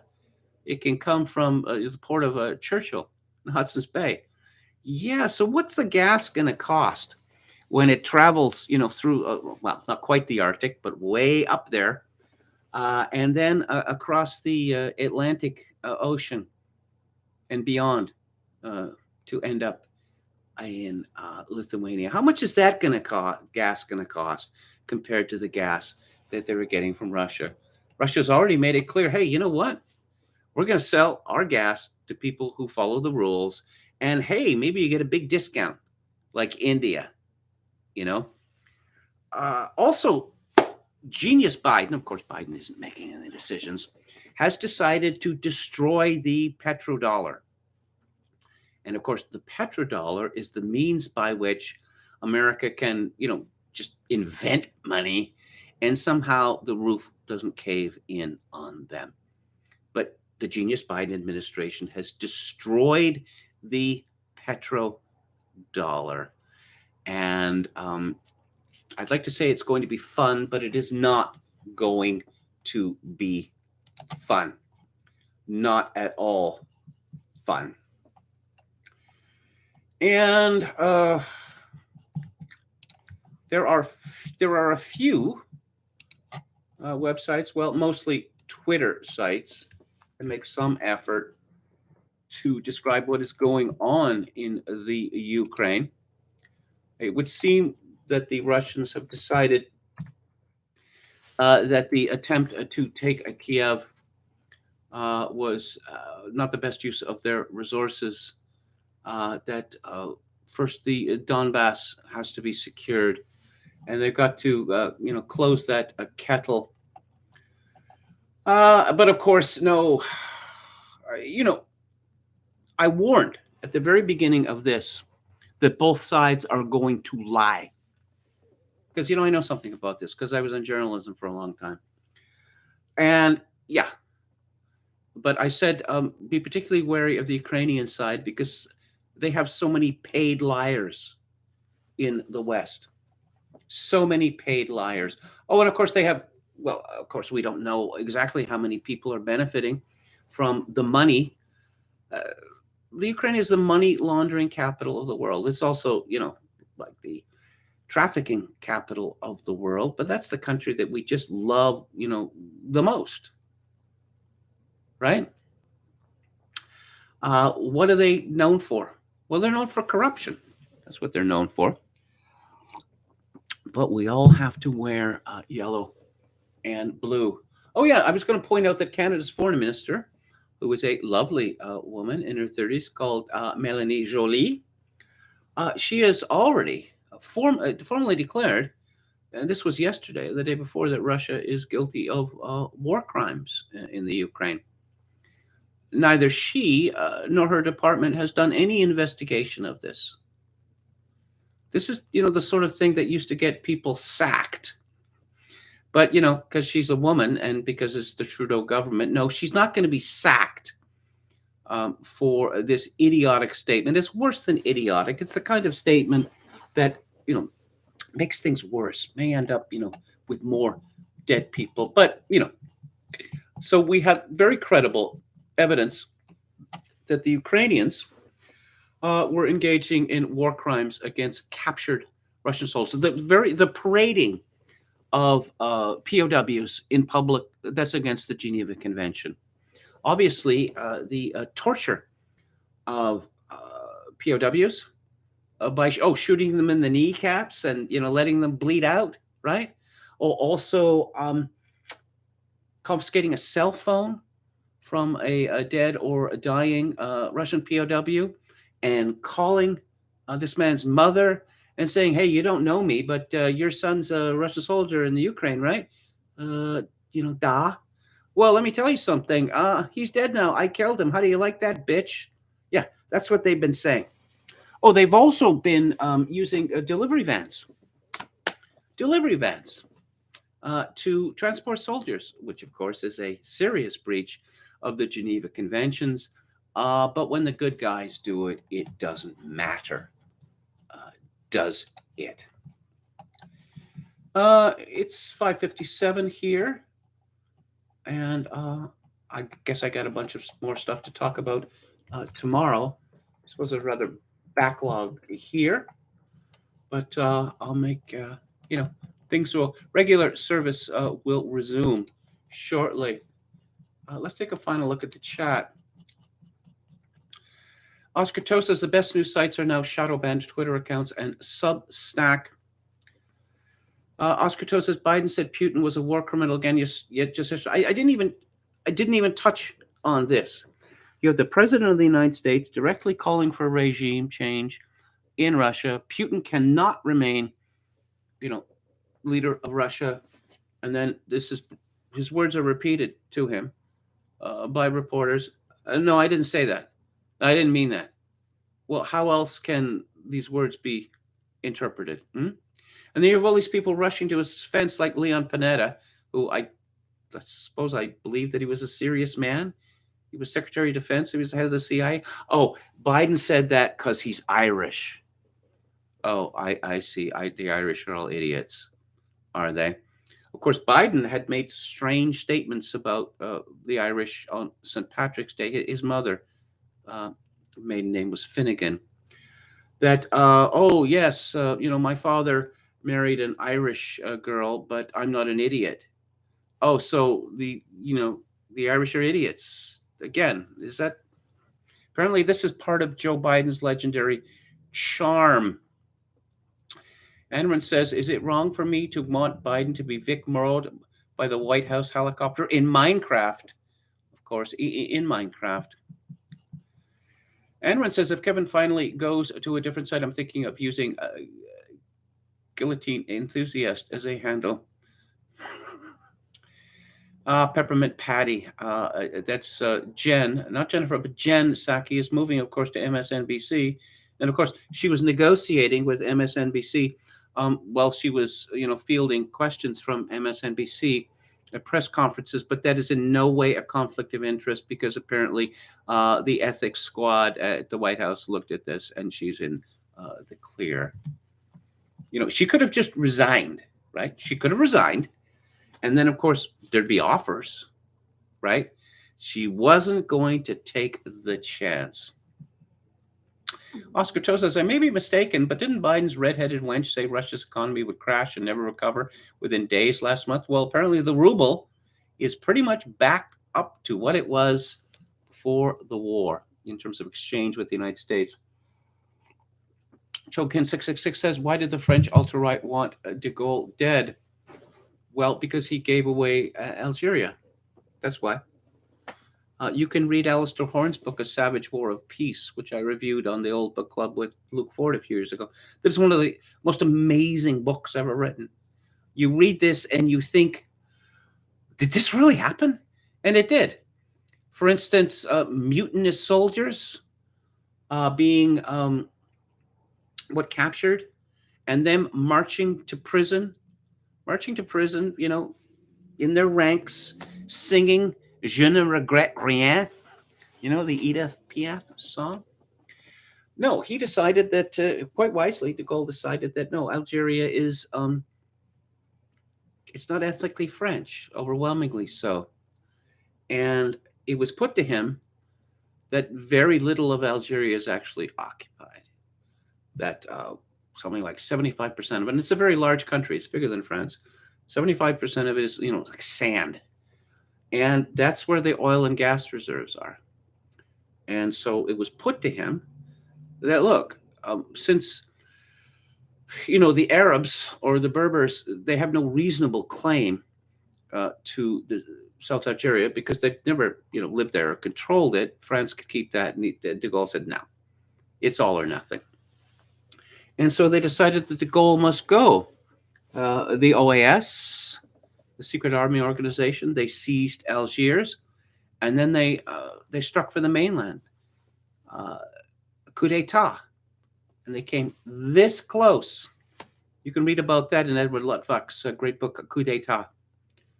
They didn't seize all the means of communication. So de Gaulle was able to get on the radio and rally France against the OAS.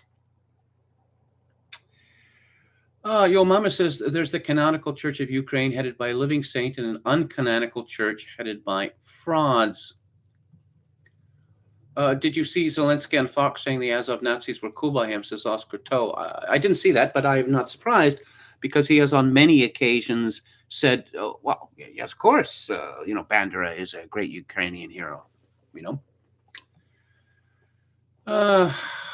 Guys, there was a song called Close the Skies, not even joking, was sung by an English-speaking Ukrainian shill at some NGO extravaganza, says Joe again 666. Hello to Terry Connors. That is a new name to me. David French accosted in the airport by one of those stolen valor guys, says Dennis Dale. Yeah. Okay. Okay, I'm gonna wrap it up for today. And Dennis Dale says, I thought alopecia was you had pigmentless blotches. You mean like rosacea?